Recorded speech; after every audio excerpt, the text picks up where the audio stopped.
How true is White this? people have never even liked each other. Why would they? They're awful.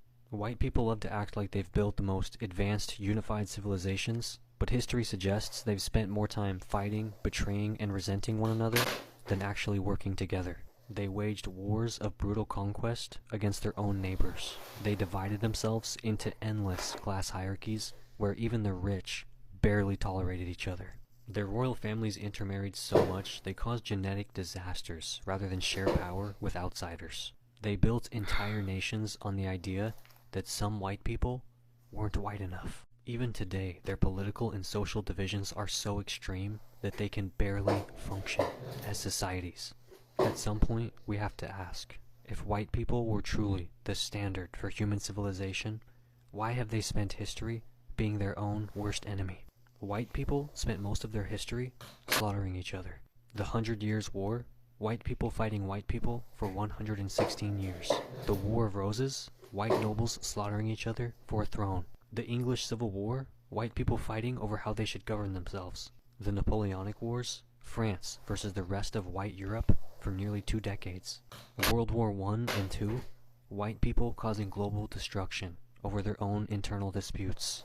Meanwhile, non-white societies built systems of cooperation.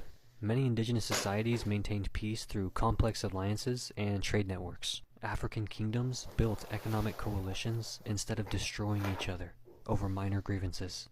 Asian dynasties formed diplomatic marriages and power-sharing agreements to avoid unnecessary war. White people weren't building civilizations. They were just taking breaks between wars. White people's social hierarchies have always been built on hating each other.